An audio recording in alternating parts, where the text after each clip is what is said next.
da ngeen a bëgg a falaat président Macky Sall dès le premier tour en 2019 la route la plus simple c'est aider les jeunes yoon bu gën a gaaw mooy dimbali jeunes yi ñun nag ay jeunes lañ juddoo si Talami màggee si Talami gis si Talami la ñuy dund bañ xamee ba léegi ñu ngi ñuy nax léegi loolu dafa jeex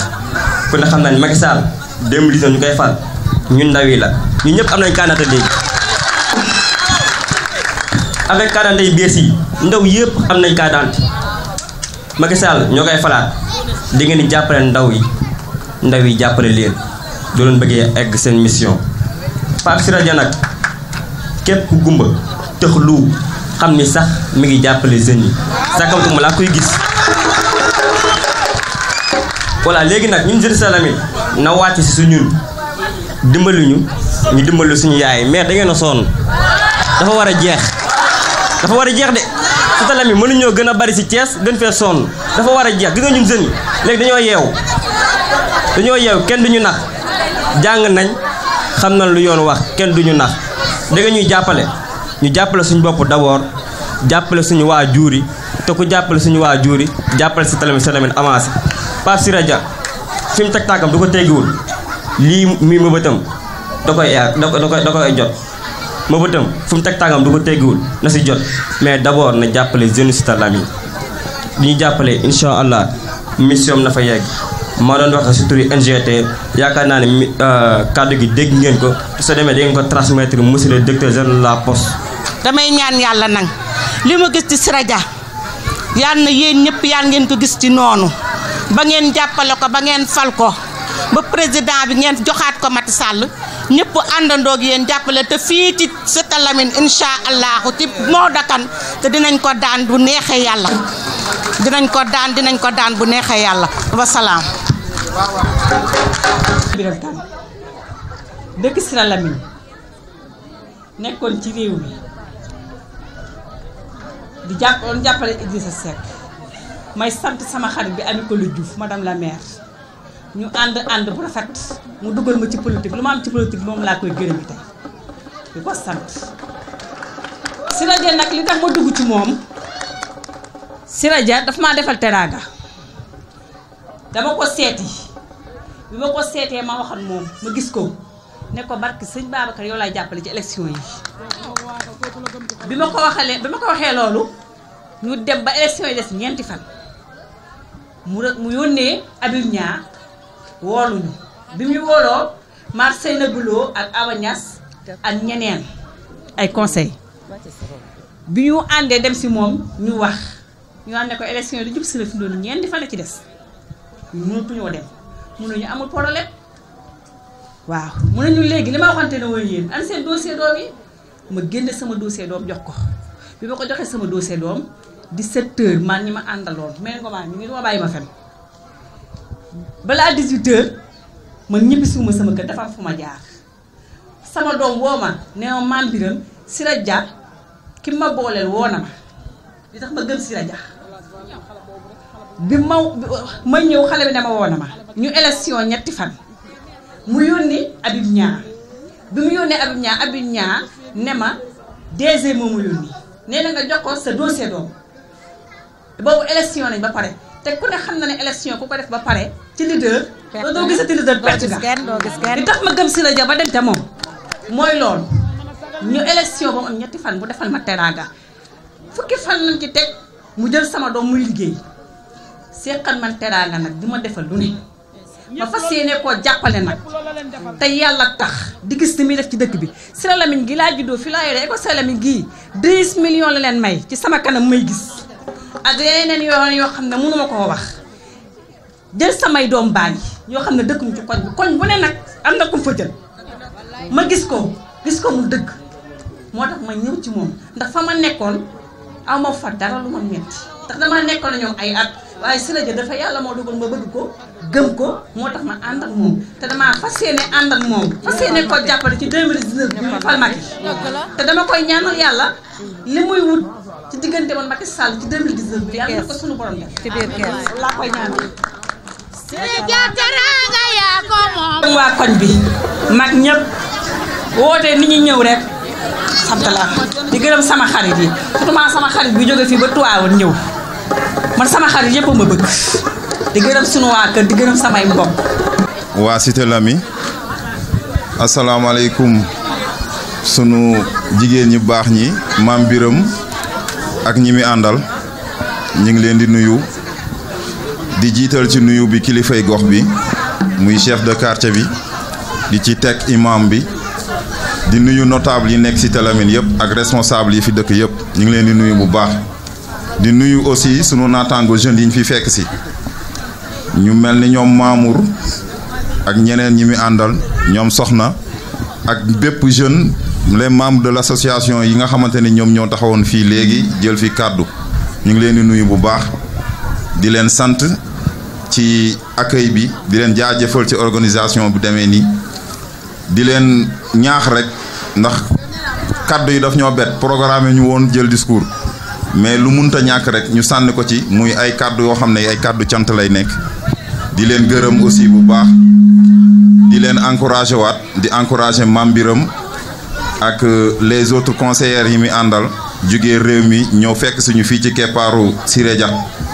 di leen di dalal aussi di leen wax ne agsi leen ak jàmm dal leen ak jàmm fii seen kër la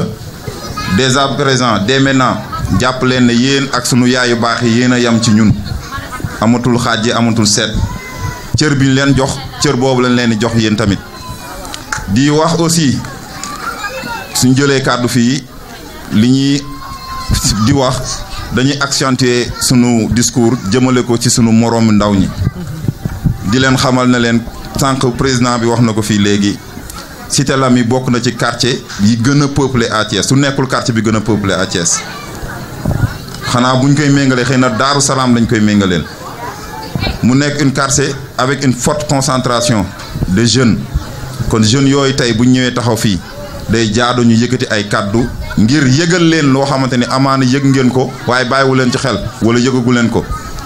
muy nekk nit soo nekkee ci dëkk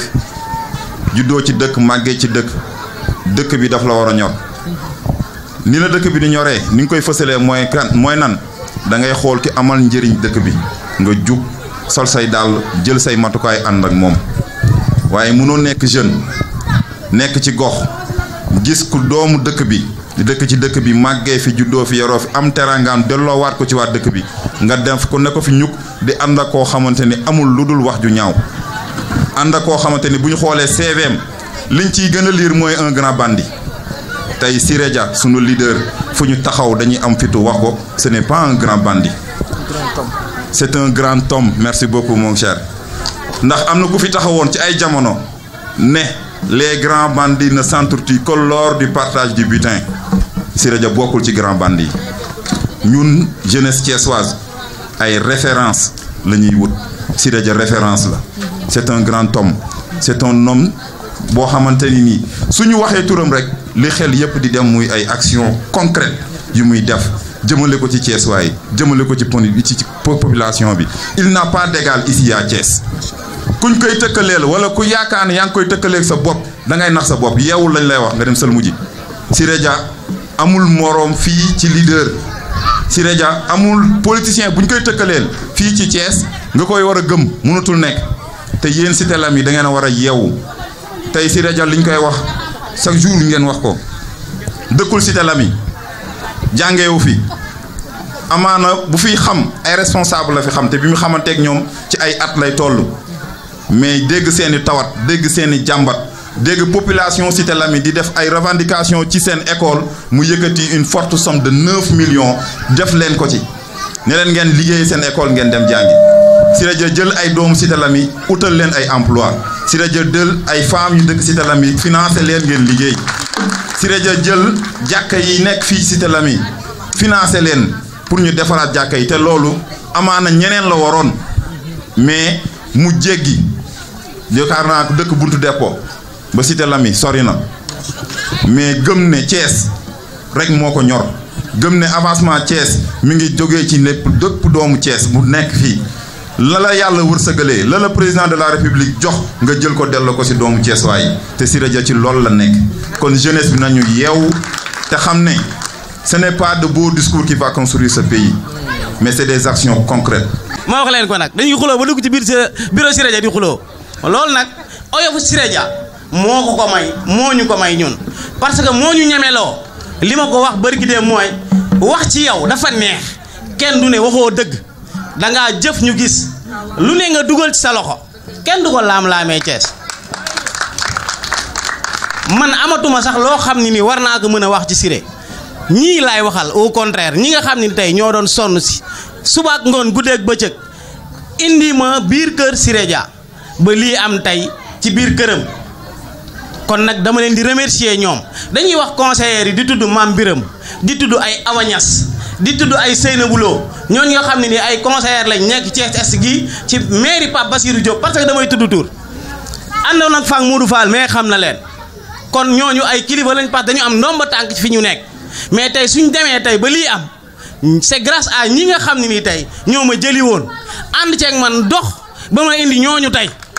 te ñii pareeguñu dañuy soog a commencé lii ñëw moo gën a garaaw te yàlla xam na ni subaak ngoon guddeeg bëccëg équipe bii ngay gis ci la ñuy dox ci la ñuy wax subaak ngoon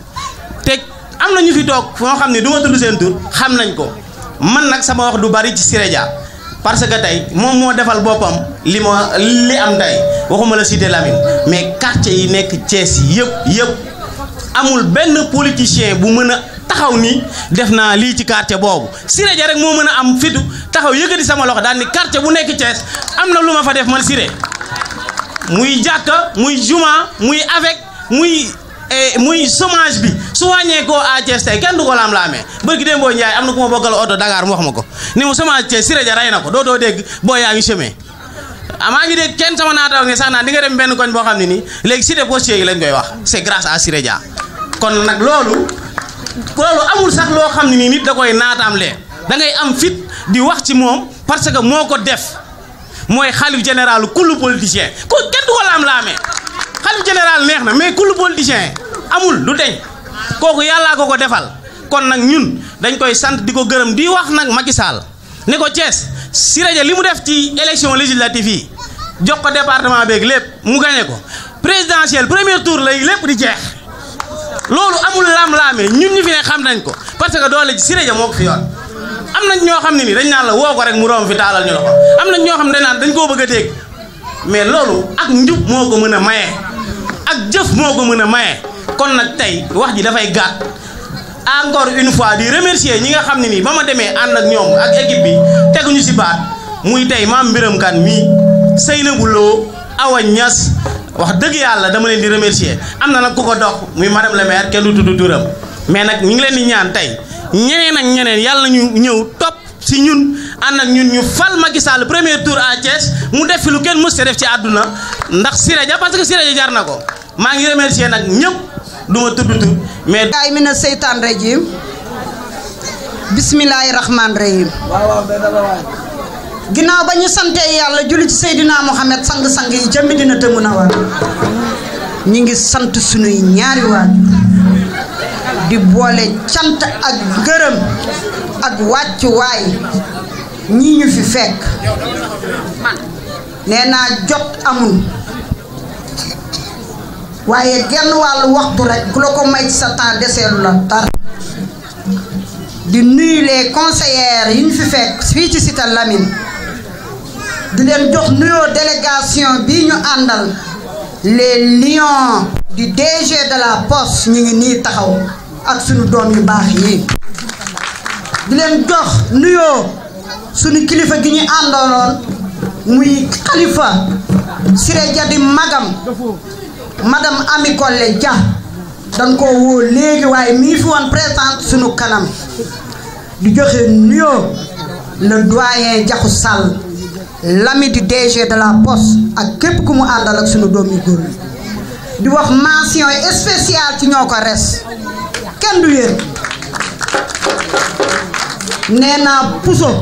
mag dina ko for xale dina ko for ndokk ba ngeen foree lépp noppal ñu ñun dama naan léegi danoo noppaliku lan daan def suñu doom yaa ngi koy def day pare rek ñu woo leen meruñu ci dara yéen a baax yéen a gore munoon na pare ngeen def beneen côté def lu leen neex waaye def leen dara lu ñu yëgul waxu leen dara lu ñu yëgul mention spéciale ñu ngi seen ginnaaw les lions du DG di leen nuyu di leen jox wàccuwaay le directeur général de la poste macha allah le leader des leaders l'incontournable moo garaaw de dalay décanté te du lay escanté kenn du moom bu wax ji baree du moom bu jëf ji baree day defal ay mbagam day taxaw nee naa ko yàlla du fay wax bàyyi jëf moo neex ak politigal dama ko naan DG demal tëdd yow campagnal nga sa bopp ba pare mais xoolal li toll ni Cité Lamine quartier bu gën a mag ci Thiès Cité Lamine la Medina Fall Daaru Salaam directeur général toog ci rajoom toog déglu ne école Cité Lamine bi mi ngi daanu ci kaw xale ya fay jànge yéen jigéen ñi yéen laay wax de yéen a mën ci kër yéen a mën ci àll déglu leen le directeur général de la poste def mu woo ku naan Go Sarr ni ko demal seetal ma école Cité Lamine boobu lan lan ca wax mu dikk ni ko miir yeey daanu te école ba xale ya say doom lanu Siré jàngewu fi de doomam jàngewu fi kenn jàngewu fi mu ni ko demal laajteel ma ñaata la mu ñëw ñu évaluer ni ko 9 millions la musuma gis lii nee na ma Macky Sall ma tax a jóg mooy sama kilifa mooy sama doyen mooy sama président maay bay faalam Siré moo fashion de un leader fashion c'est Siré Dia kenn du moom c'est un leader un gentleman ki xam ne muy def lan la gentleman day rek ngay dee ba mu ko waxee Go Sarr ñëw jël bilan bi jox ko mu xëy suba yónnee leen un chèque de 9 millions il faut affaire yi ñu koy wax nag te muy leer ndax fu ne responsable la fa ne si ba Macky Sall falee it dafa fal responsable yépp nag ah waaye dafa tànn Siré Dia ay Macky mooy intelligent macha allah daf leen fal waaye ni toog du xool Siré Dia ni ko may sa Baye Fall numéro 1 fu sa responsable nekk fu leader nekk nga yóbbu ko fa dinaa ànd ak moom liggéey Thiès askan wee ko ñor kenn dafatul di topp ku taxaw ci kaw oto di xaali ak a tari doxuñu ci yooyu ab ilimaan day jiite jàq wala kër du woote ngoon di teg xale yi ci yoon ñu wuyu ko waa doo jël turu yàlla yi di ko campagne di ko politiquer ana ki ñu fi woon nag bu ñu paree élection damay jënd dem kees laay toog ak sama jabar bu sama jabar nekk bëggul toog ma wut ñaareel anamu ba mu paree la dem Europe bu leen jaaxaanati ci dara bu leen xoolee ci affaire yooyu bu leen gën yóbbooti Siré Dia moo nangoo Thiès toog Thiès vendredi soir lay dugg si lundi soir lay ñibbi nee na askan wee ma ñor ku jàppale Macky Sall da ngay teel a xëy le monde appartient à ceux qui se lèvent tôt waaye doo nelaw ba ngoon ni da ngay jóg li jëm ci dëkk bi Siré Dia nee na déedéet du ko def buy dugg ci biir dëkk bi voiture am tentewul solul costume tëjul portable am tëjul bureau mooy ñeme li muy def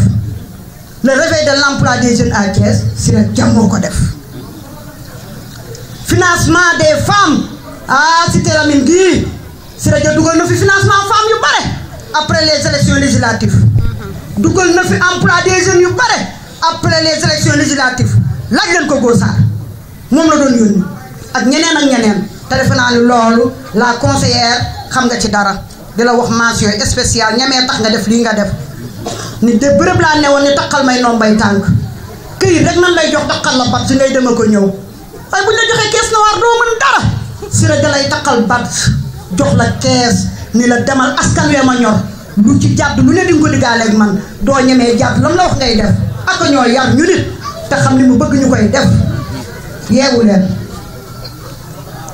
ki ànd ak président de la république le plus grand projet bu Sénégal Diamniadio la ko def ici à Thiès kon war na noo kontaan mu def autoroute à péage gis ngeen Ila Touba bi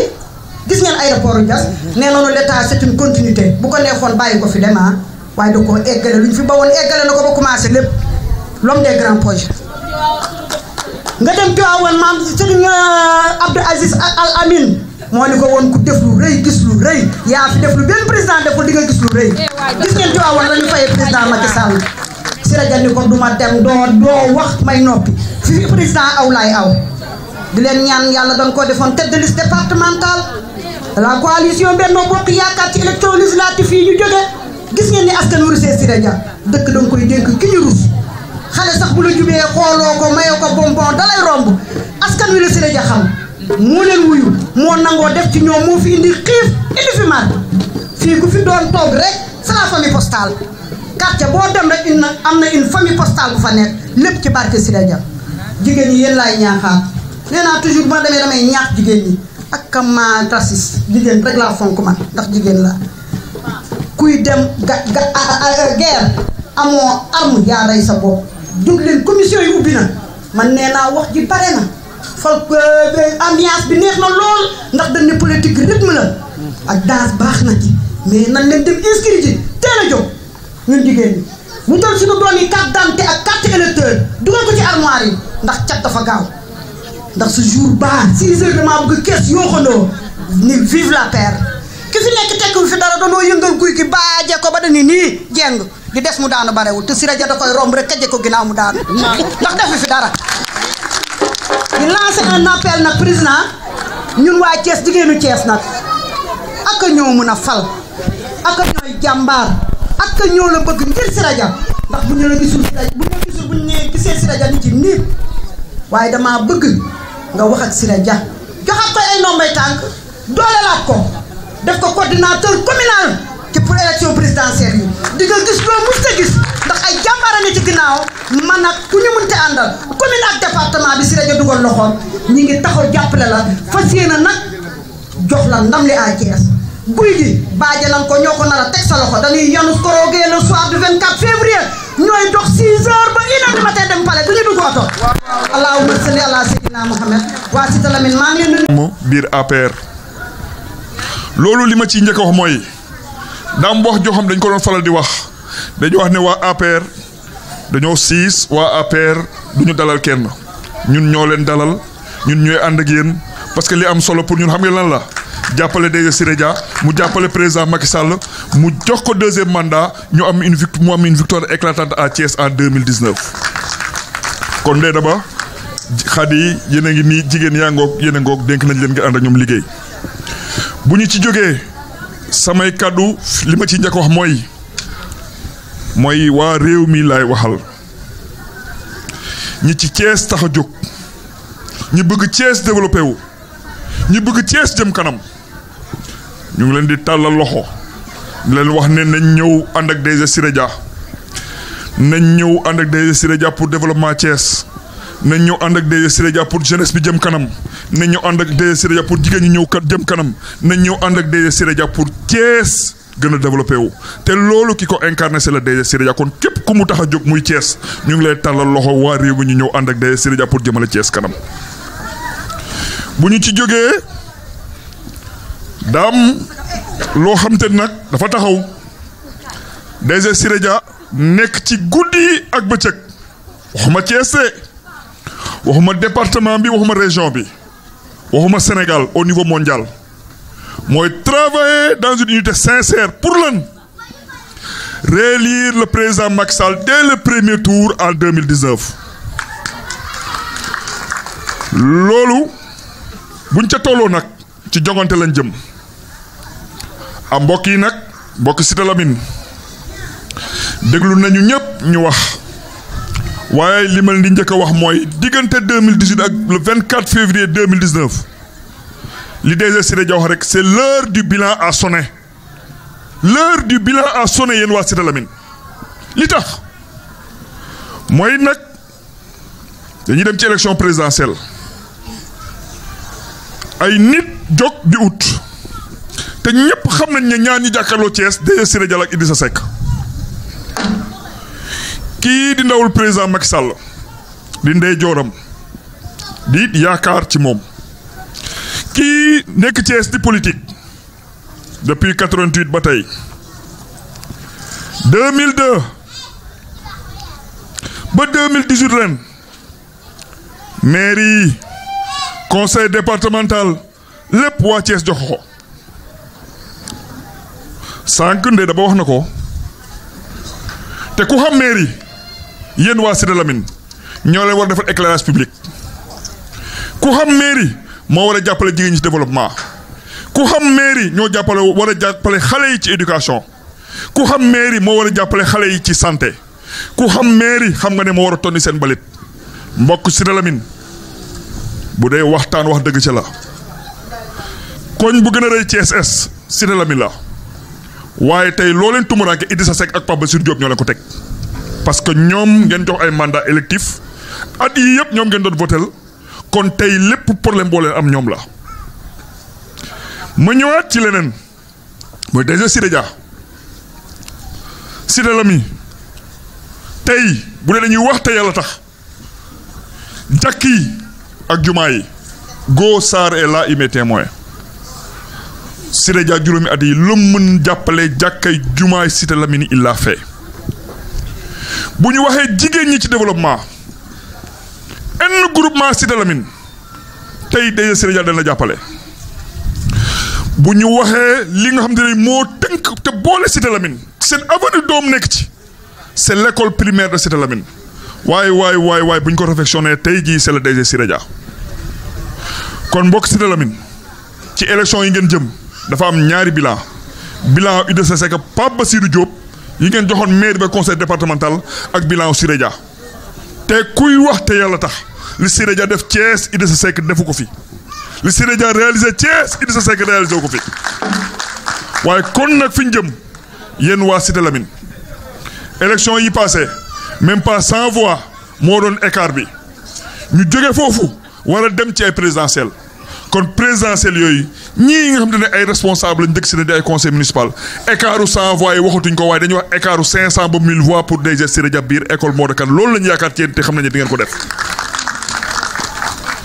leneen li ma ciy teg mooy dafa am leneen lu historique ndax Cité Lamine ba Cité Lamine di Cité Lamine ba tey benn tali musul jaar biir Cité Lamine te yéen waa Cité Lamine ma leen di wax ne leen Santhie Thiès yi fii la jaar Idrissa Seck moo koy roon tegu fi tali defu fi lampe indi fi assainissement fa mu ko soxal def na ko fa. tey histoire day retenir que le président Macky Sall 4e président du Sénégal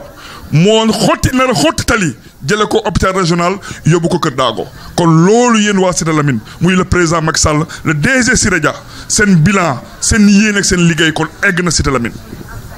kon loolu aussi boo amee yéen waa Cité Lamine li ngeen di wax mooy jàppale leen DG Siré Dia taxawu leen DG Siré Dia parce que it nag yàlla du fay wax bàyyi jëf yéen waa Thiès yéen a wax ne da ngeen a rafetlu leader boo xam ne day jege population bi jàppale leen